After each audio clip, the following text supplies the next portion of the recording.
What if I told you that today's beast flies, hangs upside down, and eats fruit? What critter would you think it is? A fruit bat seems like the obvious choice, but there are a bunch of tropical birds that fit the bill too. Heck, even a sugar glider kinda makes sense, if you keep your definition of flying a little loose. Now, what if I told you it's none of those things? It's a bird of prey, a so-called raptor. Not what you pictured, right? But why not? What even defines a raptor anyway?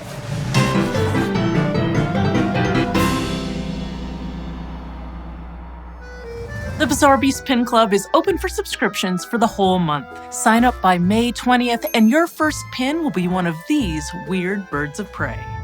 The African harrier-hawk, a member of the Accipitridae family, can be found all over tropical Africa south of the Sahara, from rainforests to deserts to human settlements. They have about a 1.2 to 1.5 meter wingspan, making them the biggest hawk species in all of Africa, and the females are typically larger than the males. Their biggest standout features are their featherless face and long legs, both of which help them with some of their unique foraging methods. Their prey isn't that out of the ordinary, though. They mainly eat small vertebrates like lizards, mammals, and birds, as well as eggs and hatchlings. But they also eat oil palm fruits, which is a little offbeat for a bird of prey. Raptors are generally considered hypercarnivorous, meaning that their diet consists of at least 70% meat.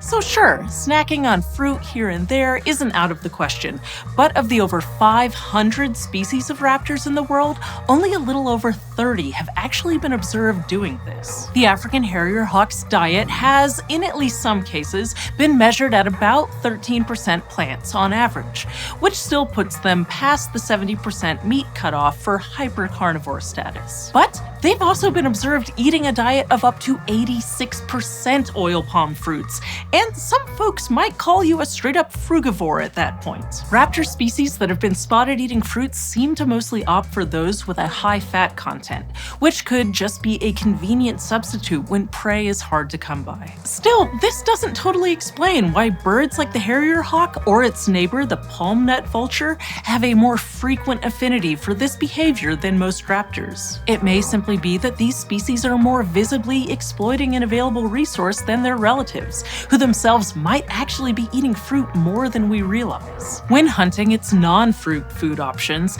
African harrier-hawks can soar about 30 to 100 meters above the ground to spot prey before zooming down on a target.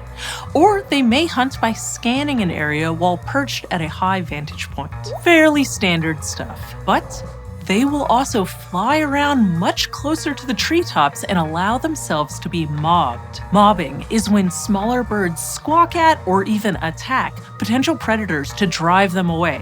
Not usually a pleasant experience for any of the parties involved. But the African harrier-hawk actually uses the intensity of mobbing as an indicator of where prey nests might be. They seem to actively seek out the most aggressive mobbing and even turn back around when things calm down again. It's like warmer, colder, but with bird violence. And what they do once they home in on their target is probably their coolest characteristic. Because as strange and interesting as all this fruit eating and songbird antagonizing may be, it still doesn't explain that little bald face or those lanky legs. Instead of diving and crabbing and other regular raptor behavior, African harrier-hawk's specialty is methodically rooting out prey that hides in cavities. Those featherless faces make it much easier to get all up in a hollow tree to snatch whatever edible creature may be inside. And if that proves too difficult, their extra long legs, or extra long feet really, can do the trick instead. This is further aided by their extremely flexible ankles, which let them easily rummage around inside of trees to grab birds, eggs, bats, or what have you. And yes, that prey list does unfortunately include the offspring of our cavity nesting friend, the hornbill. African harrier-hawks reach these types of hollows by actually climbing up tree trunks and then hanging, often upside down and at other wacky angles, while conducting their searches. They also employ these inverted talons to plunder weaver nests, which they search and even tear apart while hanging in place and flapping their wings for balance. Not exactly your textbook bird of prey attack style. In fact, African harrier-hawks are so specialized for this weird way of hunting that their eyes don't even work the same way as all of their relatives. Daytime hunting raptors have a wide binocular field of vision that's great for attack accuracy, if you will, but they have a major blind spot directly above them. This makes sense for two reasons. They evolved ridges on the tops of their eyes to block out glare from the sun, and they don't really need to look up when the prey they're hunting is down below. African harrier-hawks, on the other hand, totally lack that blind spot and can see above their heads with anywhere from 20% to 100% more coverage than any other known accipitridae species. This means that they're better able to see what they're doing while ransacking a tree, regardless of whether they're right side up or upside down. It's a far cry from the aim for the prey you're swooping down on method employed by raptors like we'd expect. Looking for a doctor can feel a bit like you're an African harrier-hawk reaching into a tree hole. You know what you're hoping to find, but there is no guarantee that you'll get what you're looking for. So sometimes we just put it off.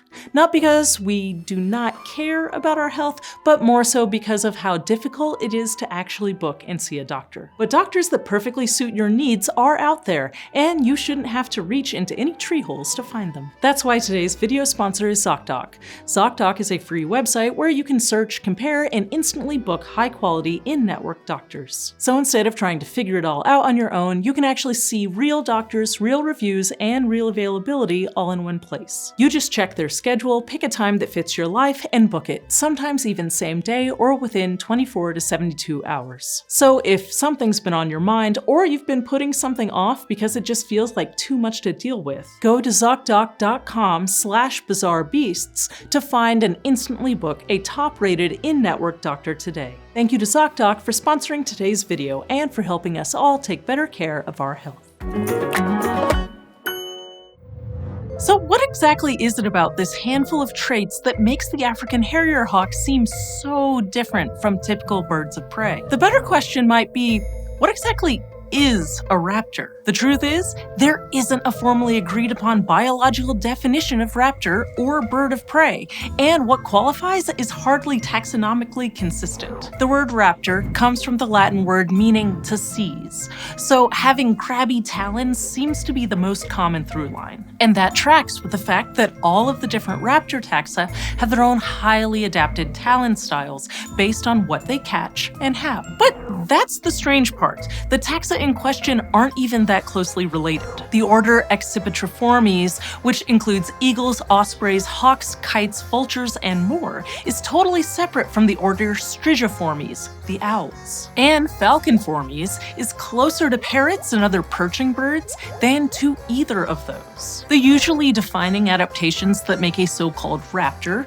great eyesight, a sharp beak, and those mean talons, all basically amount to a set of convergently evolved tools for finding and eating meat. Simple as that. Which is still plenty true for African harrier-hawks, but instead of eagle strength, owl stealth, or falcon speed, they evolved dexterity for opportunistically hunting more stationary prey. As with many of our favorite beasts, they simply evolved to exploit a niche. Amazingly, the exact same can be said for the crane hawk from Central and South America, which has the same double-jointed tree cavity hunting style, and it's not closely related to the harrier-hawk at all, just more convergently evolved coolness. So really, having specializations best suited for its distinct predatory style actually make the African harrier-hawk a very suitable fit for the bird of prey club. Eating fruit and climbing trees may not follow our traditional raptor assumptions, but that's more of an us problem. Ultimately, this is just another example of humans creating boxes purely for our own convenience,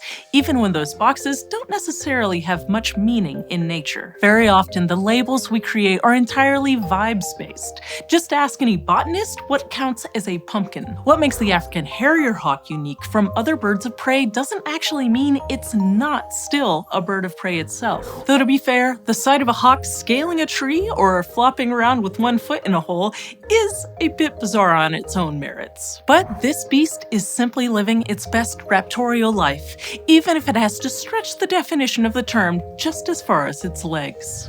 Sign up for the Pin Club at bizarrebeastshow.com and help keep this channel going. If you want an African harrier-hawk to be your first pin, sign up by May 20th. Do you want stickers? We have 5 different sticker sheets right now featuring some of our favorite beasts. Do you need a Hyrax on your water bottle or a pumpkin toadlet on your computer? Or maybe you need a kakapo to watch everyone's driving. Grab an individual sticker sheet, or if you buy the whole bundle, you're getting one of the sheets for free. Get your Bizarre Beast stickers at bizarrebeastshow.com. And now for some bonus facts.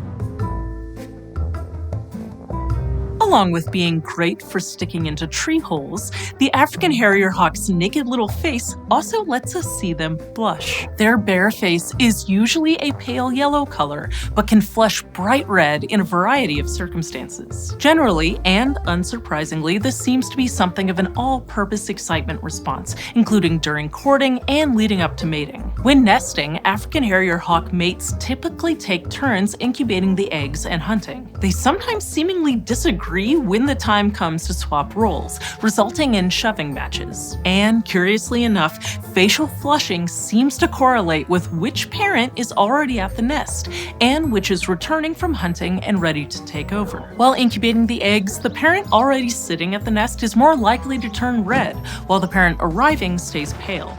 But once the eggs hatch, the parent at the nest stays pale while the arriving parent blushes. Both individuals' faces go red during the shoving instance until one of them backs down, at which point it goes yellow again. These color-changing patterns seem to involve a system of challenge and concession between nesting harrier-hawks, and could be a form of communication between them, or just an incidental result of behavioral conditions. It may sound like a pretty basic characteristic. Skin has blood vessels in it, and the amount of blood pumped to the surface can change, and that can certainly relate to experiences that crank up the heart rate. But facial flushing has so far only ever been observed in a couple dozen bird species around the world. Chalk it up to yet another way that this beast defies bird norms.